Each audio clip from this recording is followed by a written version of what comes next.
It's so interesting, this topic of salary secrecy, because I experienced it throughout my whole legal career. I really would like to start planning to buy a home, but I have absolutely no way of being able to budget or plan for how much I can afford because I don't know how much I'm going to get paid. If you weren't taught that, then that's pot luck of how you grew up and who your parents were, which I think is unfair. Statistically speaking, in the United Kingdom, if you have any of the protected characteristics, you are statistically more likely to have poorer financial health. What do you want your life to look like? And what does your life cost? I just wanted to touch on what you mentioned about the link between protected characteristics and financial well-being. I'm really fascinated by how much secrecy still exists around salaries. In the UK, women on average retire with about 40% less in their pensions than men.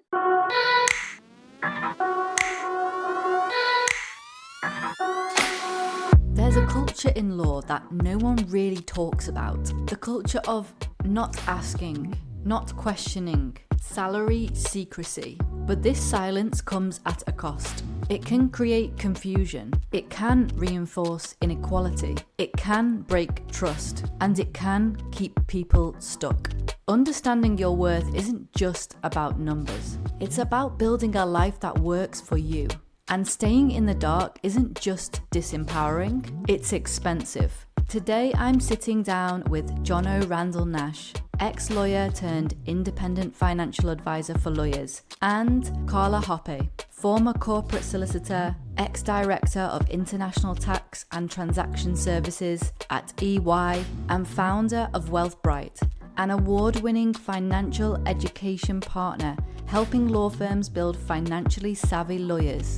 We explore the culture of salary secrecy in law firms, the widespread financial gap across the legal industry, and the key questions lawyers should be asking to take control of their financial well-being.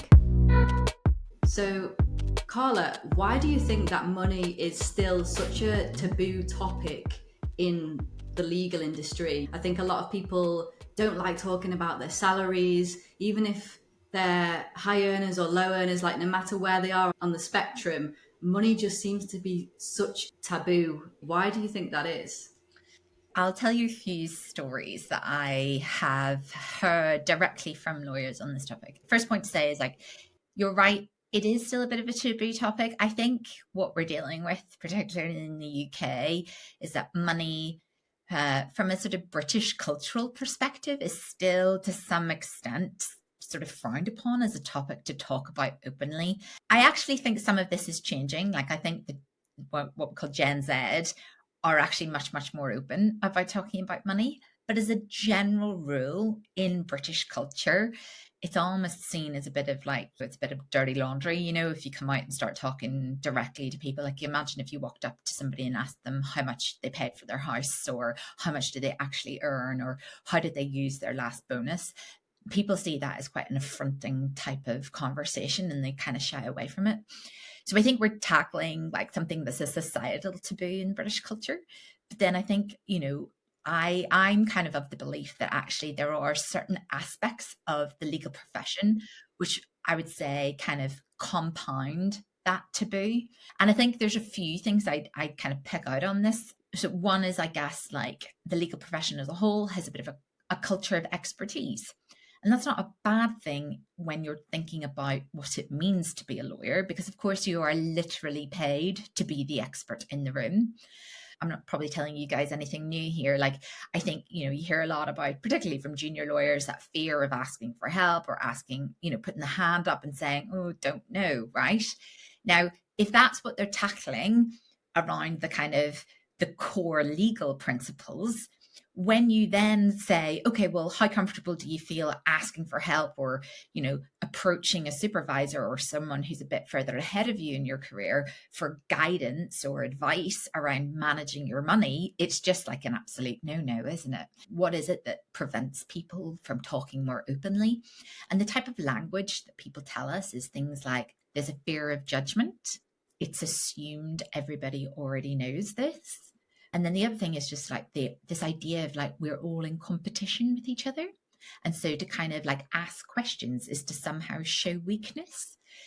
And I think, actually I get quite downhearted when I read some of these feedback points from junior lawyers, particularly because actually I kind of think, well, forget learning about personal finances for a moment. Those aren't the type of, and that's not the type of culture that we want to have in a fast-paced professional environment like law, full stop. So actually, I think some of what we see about how money shows up as a taboo topic can actually kind of be looked at as a bit of a microcosm for how the culture of learning generally is showing up in the legal profession. And something, Jono, maybe you've heard other stories. What do you know about it? Yeah, I mean that all kind of resonates, and I think particularly the point you made about the house is has always jumped out to me because of the land registry. You know what someone's house is worth. Like everyone knows it's publicly available information, and yet we don't feel comfortable either asking or telling, even though you know they're going to go and Google it or Zoopla it or whatever as soon as they leave your house. And I think there's that, which is a societal thing rather than law. But there was one example that I had that I was thinking about where so I paralegal before I got my training contract, and there were 4 paralegals there who were at previous firms. They all got paid different amounts, and they weren't allowed to talk about how much they earned. And I think if you had that as an experience early on in your career, I think that's going to stay with you because you're taught not to talk about it just in case. So don't get me wrong. I don't think for a second now that we've got an equality problem with an NQ getting paid different because they're male or female or whatever. But I do think that there is this wider point of what you're getting paid and other people and fear of talking about it or upsetting the apple cart or your employer is telling you don't say it. Not an employer that I would want to work for, but equally, I think it still exists there. Absolutely. So this is something that I find really fascinating as someone who, I started off my career in law, qualified as a corporate solicitor, but then went on to work for the vast majority of my career in the Big Four and in the main sort of tax and accounting practices at PwC and EY. And I, as someone kind of looking back in on the legal sector, I'm really kind of fascinated by how much secrecy still exists around salaries. So, to compare and contrast for a moment, I might be slightly out of date with my numbers, but I can tell you that I know absolutely every starting salary point and the bands for every grade through the ranks at the Big Four, all the way up to partner. And it's kind of weird to me that this isn't known in the legal sector. I'm like, also, why? Like, why is it such a secret? I'm fascinated that that is almost like, one, that it's still normal practice. Of course, many places publish NQ grades, but beyond that, it's kind of just a bit of a like, well, who knows, right? And what's interesting to me about how this shows up and impacts on personal financial well-being is a conversation that we had in Bristol at the back end of last year. So every year we do a big survey where we ask lawyers across the country to tell us how are they feeling and dealing with their money. And then we do these sort of like roundtable events for junior lawyers to really get under the skin of the data and kind of basically have conversations with them to better understand the answers that have come through in the data. And this topic of salary secrecy came up, and it came up in the context of the extreme levels of financial stress and anxiety that are professed from junior lawyers. So we can map where in the career trajectory are people feeling financial stress. And what we tend to see every year is basically a U curve where peak stress is happening in the period just prior to and immediately after qualification. And then it kind of drops off kind of 2 to 4 years in, and then it seems to be rising again at 10 years plus qualification. Now, we've sort of speculated, we don't know for sure, but we've speculated that kind of maps to some key milestone moments in people's lives, right? And there are lots of things that might be going on that are causing them additional stress. But when we got together with some of the junior lawyers in Bristol and asked them about like what was driving some of that stress, it was really interesting to hear from people who either were qualifying into law firms who don't publish the NQ salary, or those that had recently qualified and they knew the salary on qualification, but they don't have visibility of the salaries beyond that point. And they were saying things to us like, I really would like to start planning to buy a home, or I'm thinking of moving to another place to live, but I have absolutely no way of being able to budget or plan for how much I can afford because I don't know how much I'm going to get paid. And I've never made that link before of just how damaging that secrecy can be in preventing people from actually doing the right thing when it comes to making financial goals and making those types of core foundational behaviors around budgeting, saving, and investing in their financial future. And they kind of feel like they can't do it because of this secrecy. It's really particular about law that I don't see in other industries. That's quite interesting because I would have expected that at the upper echelon, but not at that point, right? Because it's quite a clear hierarchy in terms of, trainee, NQ, then whatever titles you get, all the way up to sort of maybe legal director, salary partner, equity partner. But if you're not even aware of what it looks like on those sort of lower down rungs, then how on earth would you then get to the point where you know what the upper echelons look like as well? And I mean, I think we probably all know people that are in a position where they're either going to go and make partner somewhere and make an absolute ton, or they're going to stay at that point, or they're going to have to move on because that firm needs to create room for new lawyers. Like that, I can understand the firms not wanting to talk about. But like lower down, it doesn't make any sense to me that is a secret. There's an element of timing, and timing isn't always very well managed within, as far as I can tell. So I think the way it often happens is that, the decisions around how much people are actually going to get paid comes fairly late in the process around end of year planning and budgeting, which means people are having to apply for NQ roles or even accept NQ roles without having been told how much they're actually going to get paid yet. And so there's a period of time where they've kind of committed to something without really having full visibility on their pay. That's just a kind of feature of like the financial year cycles and the budget planning cycles in law firms. It's quite difficult to change some of that. But I do think you're right. I think then there's this question as to why is there just this reluctance to have a bit more visibility around those bandings?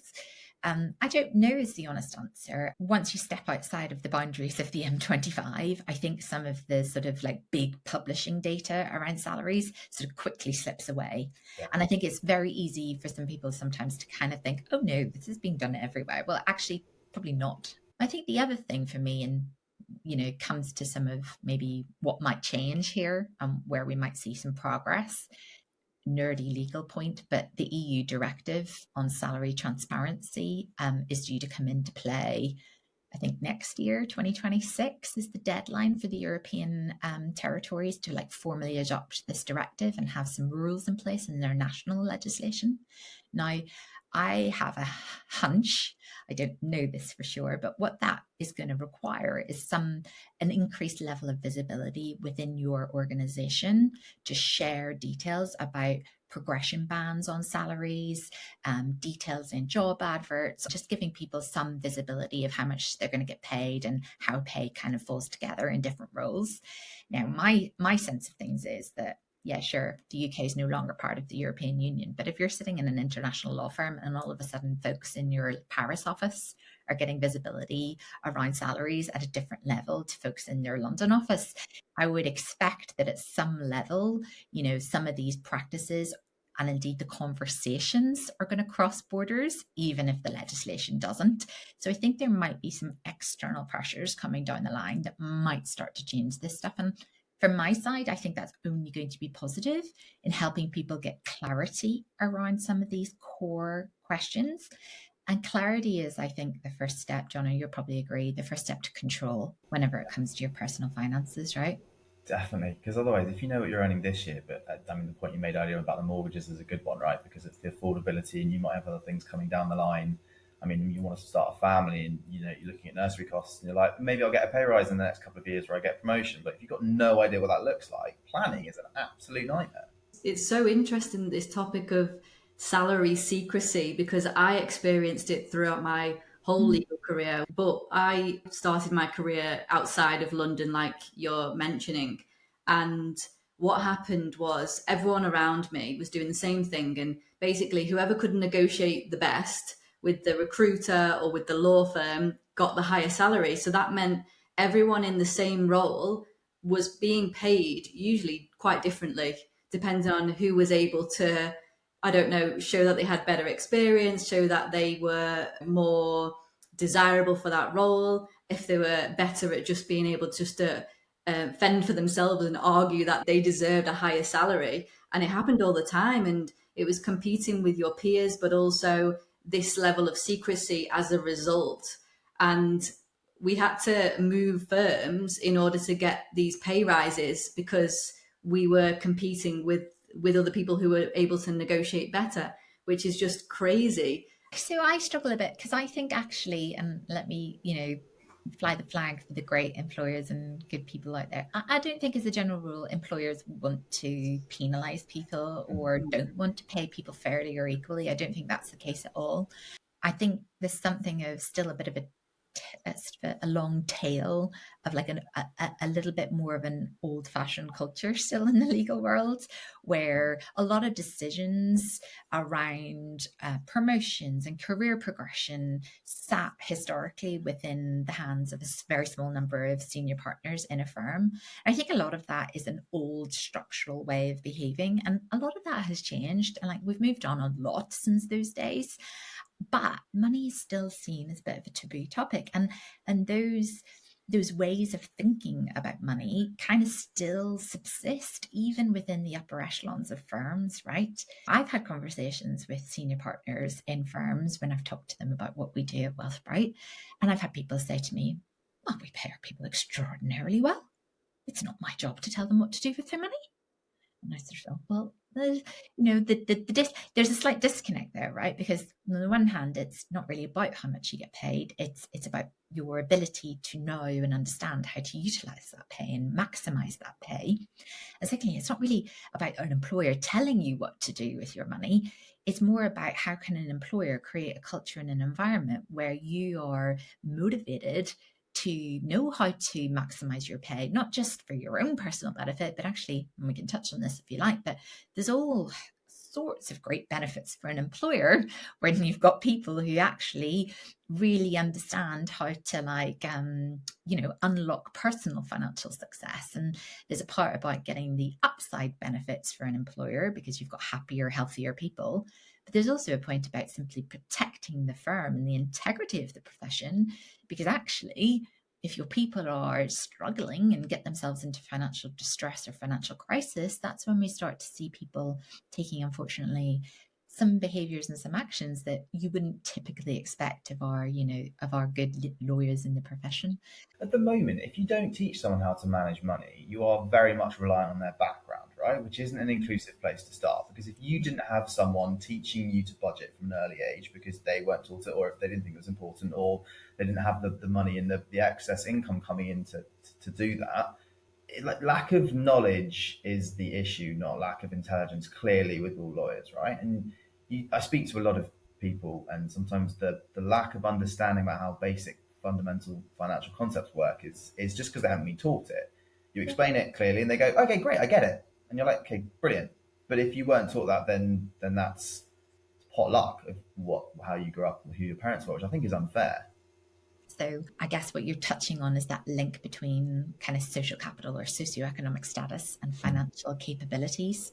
So there's a curiosity in our British system where, because socioeconomic status isn't a protected characteristic under the Equalities Act, we don't actually really track data that shows the link between those two things in the UK. We've got loads of data, and I think people should know this. Statistically speaking, in the United Kingdom, if you have any of the protected characteristics, you are statistically more likely to have poorer financial health in the UK. So any of them. Wow. And that's demonstrated through longitudinal surveys that have been conducted by the Money and Pension Service. And at WealthBrite, we work directly with the Money and Pension Service and the ONS to kind of feed our data into their systems. And so we can map how is the legal industry actually performing against some of these national averages. And what's striking to me is when you look at those at the start of their career and you ask them very key questions around financial knowledge, confidence, and behaviors, kind of three areas where those from lower socioeconomic status seem to be at a disadvantage against their peers. So big one is around financial aspirations, just whether or not they believe they can actually improve upon their position based upon where they've started compared to where they can get. And there seems to be a lower level of aspiration or confidence in their ability to reach their financial goals. There's certainly a lower level of financial resilience in the system, so lower levels of savings, less chance of being able to rely on, say, the bank of mum and dad to make up for, like, you know, things that maybe they need some extra help around. And then also in terms of their overarching kind of understanding around some of the core concepts of like investments and pensions and future planning, there seems to be, I mean, we're talking small numbers at the moment in our data set, but we'll be following this and growing it. But there seems to be an indication that there's a lower level of, I'll call it confidence at this point, because we haven't quite got to the level of saying capability, but confidence in their knowledge around these topics. And I suppose, why should an employer care about that? Well, fundamentally, if you're in the business of trying to progress socially mobile talent, which I think the legal world is doing a lot more on, especially with things like SQE and the apprenticeship pathway, you should care about all these different like intersectionalities, and the intersectionality between, you know, if you're new in role and you've been given an income for the first time, maybe it's your first ever job, do you really know what you're doing with it, right? Especially if like you're only 18 and you're an apprentice. Definitely. And I think building on that, like financial education in school, definitely can be a good thing, right? However, when are you most engaged? When are you listening? When it matters more to you. And if you are at school, whatever age you are, and you've got absolutely no bills, you've got no financial worries, you are not as engaged as, oh my goodness, I'm getting paid and I'm working hard for it. So you understand the value of that. And then you wanted to make the most of it. You are going to pay attention, more likely to pay attention at that point than you are at school. I think it should be both, preferably. But I think at that point, when you start giving them the ability to spend money and give them a credit card and all that stuff, like, you need to learn how to use them effectively and what to do. And if you can build the behaviors from the start, you don't have to unlearn bad behaviors as well, which is also way easier. Yeah, 100%. So I just wanted to touch on what you mentioned about the link between protected characteristics and financial well-being. Why is there a link between that, just out of interest? Well, I suppose there's a few different threads to that. So let's talk about money and mental health for a moment. There's very strong data that shows if you've got a pre-existing mental health condition, you're 3.5 times more likely to be in problem debt. So very clear, like, I guess, causality between mental health, pre-existing mental health conditions, and struggling with finances on a day-to-day level. And so mental health obviously is a very wide framing, but it generally encompasses anybody who has a recognized mental health condition. So that could be anything on a spectrum of issues, right? But it does include things like ADHD or autism, or all the way through to, like, if you've got more serious mental health, depression, maybe you're dealing with OCD or anxiety. So I think on that side of the equation, pre-existing mental health directly impacts on your confidence around managing money day to day. I think to touch on your other protected characteristics, I mean, let's touch on gender for a moment. I mean, there's a huge amount of data between the link between particularly gender financial gaps. So you'll know about the gender pay gap, but actually people are less familiar with things like, in the UK, women on average retire with about 40% less in their pensions than men in terms of total asset value. And there's lots of reasons for that. The motherhood penalty is said to contribute up to 80% of the gender financial gaps in the UK. But actually, there's also a piece about educating women around things like risk appetite or investment profiles. I am a woman who, at the beginning of my career, didn't pay attention to where her pension was going, right? Why? Because I was a bit embarrassed as a lawyer to not really fully understand the swathe of documentation that was presented to me about my pension. And do not get me wrong, my employer was signposting pensions to me. I'm sure there was an annual webinar by a pension provider. Every year I would get a nudge with the benefits portal to say, do you want to renew your benefits and where do you want to put your pension? But what I did, because I was embarrassed and too scared to ask people for help around this, and did not come from a family environment where I could ask for support from my parents around this, I just put my head in the sand and I would be like, default fund. Don't even understand what that word means, but yep, I'm going to roll over my default fund, right? Now, what I've come to learn and understand as I've moved through my career is that what I was actually doing was probably putting my hard-earned money and all that extra benefit that I got in tax relief and employer contributions into probably one of the, well, not necessarily the worst place I could put it in, but I certainly wasn't helping myself maximize the return that I could have been earning at a time where it was very cheap to me to be investing, right? And what that has meant is that now I'm self-employed, whole different kettle of fish. But actually, it means that I've probably had some wasted years. And the reality is that now I'm 40. It's costing me double the effort to make up on the lost years of investing that I could have been doing earlier in my years. I think it's really valuable for employers to kind of think about the benefits that they're making available to people. And again, coming back to some of that feedback we heard about why people are scared about asking, it's that assumed knowledge. When you assume knowledge, you assume a certain social capital, community capital that you've got behind you that frankly doesn't always exist. One of the advisors I know, I haven't coined this term, so I won't claim it, but he calls that box when you start work and you tick the default fund, he calls it the 6-figure tick box, because it can be the difference between picking the right risk profile and picking the default is literally £100,000 plus on your pension statement at the end by the time you stop working. It is something that people don't really talk about, you don't know about. You have to be in the right circles to understand that. And it feels so nothing at the time, but the implications are enormous. Yep. And as you say, Carla, the earlier you get on top of that, the better. I think a lot of employers, if they're listening to this, they might say, yeah, but we give our people access to go and speak one-to-one with the pension provider.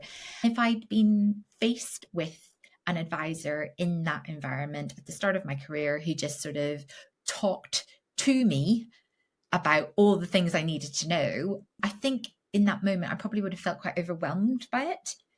Probably I would have almost walked away feeling less confident because it would have just highlighted to me how much I didn't know.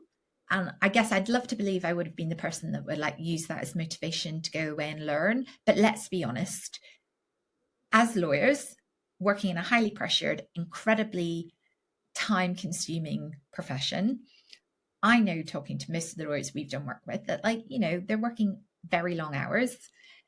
Dealing with personal finances, rightly or wrongly, always seems to fall to the bottom of the to-do pile. We put ourselves last. So even though we like to say, oh, I work to live, I don't live to work, actually the way we behave with our personal finances often tells a different story. And so we need to find ways of empowering people with the vocabulary, the know-how to be able to then go and act at those right moments in time. The amount of stuff that you might get that's misinformation there is frightening as well. And I think that's the role of where you get an external person coming in and going, I've pre-filtered all of this stuff. This is what you need to know in plain English so that you don't get overwhelmed and do that thing which we've all done at some point in our life, nodded along going, I have got no idea what you're saying, but I'm just going to nod because I'm too embarrassed to speak up. Jono, I want to ask you, how then, based on everything that we've spoken about today, how would you approach financial literacy, financial health for lawyers? If you were able to design your own, if you were able to make the law, right, and be like, lawyers should have this, what would it be? Oh, big question. I love it. I'd probably steal some of Carla's training materials, to be perfectly honest.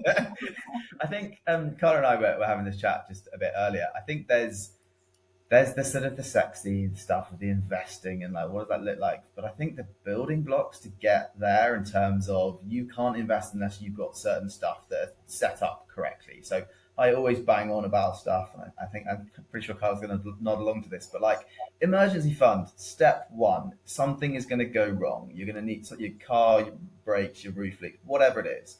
You also need some money in case you get made redundant, so you need to take the first role that you find. You also need to look at insurance for yourself and for any family and any debts that you've got. Just do the building blocks and don't go jump straight in for the fun stuff.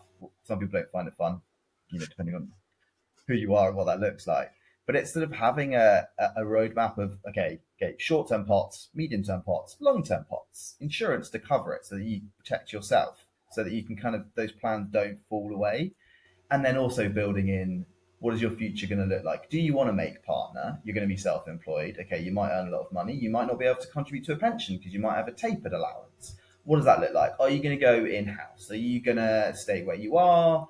What does all of that look like? And I think taking a step back from like, what do I do immediately? It's like, no, what do you want your life to look like?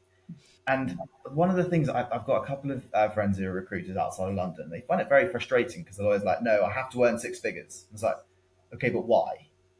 And then if you break it down, like, no one lives off the gross salary. You live off your net income. And then crucially, wealth is an excess income over what your expenditure is. But if you live outside of London and you don't need to have a huge mortgage to get the same house, you can take a much lower salary. Tapping back into that point earlier, though, if you're not competitive about how much you earn. So what do you want your life to look like? And what's your life cost? That is a key part of it. And the other stuff is then filling the gaps. Like, investing for the future is like, can you afford to stop work? But you need to know what that's going to look like first off. People come to me and they're like, okay, I want to stop work. I was like, great, what do you spend now? What are you going to spend in the future? Like, I don't really know. I'm like, well, I can't tell you how much to save because like, those numbers are key building blocks. And you can probably tell I'm a little bit passionate about this subject because people want to come to me and me tell them what to do. And I'm like, you need to do some work first. You need to work out what you're spending. Like, and I don't mean go through your expenditure and go every £5 of how many preps you're getting, but it's like beginning of the month, end of the month, have you got more money than you started with? That's quite a good starting point. And you know what your fixed costs are, like rent, mortgage, bills, plus some discretionary spend on eating out, sure, but then there's like basic food costs. What does your life cost? And are you where you want to be? Like, then I can have a conversation with you, but I'm not going to talk to you about the longer term until you've worked out what you're even trying to do, because it's pointless. I want to clap. I couldn't agree more strongly with what Jono's just said. I mean, and like, again, a couple of like just small add-ons, because just to highlight some of what you just said, this whole obsession with the six-figure salary. I did a talk to a quantitative trading bank last week, and we touched on this like obsession with the six-figure salary. And I was saying to people, like, just to put it into perspective, it's only 4% of the UK population that earn over £100,000. It's actually a tiny majority of the population. And so I think people have that as like as a goal without really understanding why. And I think what you just shared, Jono, was this kind of like how important it is to really interrogate the why behind the way you behave with money and kind of get clarity on like what it is that you're really shooting for and how much you really need to kind of achieve those goals. Most people would talk about or think about lawyers as being terribly risk averse, and yet we kind of behave almost in the complete opposite manner when it comes to making provision for the what ifs. You know, we're quite risky actually with the way we think about it. We don't have the insurances, we don't have the will, we don't have the emergency buffer fund. We're kind of living on the assumption that we can kind of pay away our problems on the next paycheck or using the next bonus. And of course, those things are not always guaranteed.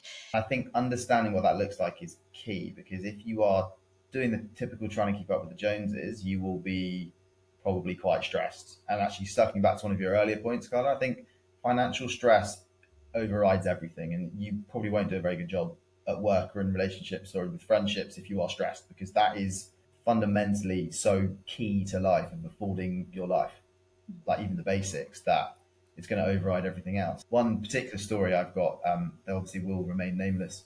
They were spending a very large amount of money on a holiday because that's where everyone else was going. And they were going to use a bonus to pay for it, and the bonus didn't come in, and the whole thing just, and it was painful to have heard about. But that's not, they're not the only people that have done that, because there's an element of that competitive nature within lawyers, but that extends outside of then work as well, which is something just to be aware of, because if you're competing accidentally outside of work as well, then financially you might have a different circumstance to people. I can see two clients that look like they've got exactly the same life, but one person's had their entire mortgage paid off by a family member. So their salary, their income goes so much further. They've got all this disposable cash, but the other person doesn't know that, because people don't like talking about inheritance in particular, because they don't want to admit that they didn't do it all a lot of the time. They don't want to admit they had a leg up. They want to be seen to be the ones doing it all. So there's a whole level of people. We judge people, but we don't have the full information ever. Totally, yeah. And it's that famous quote, comparison is the thief of joy, right? This applies in this situation.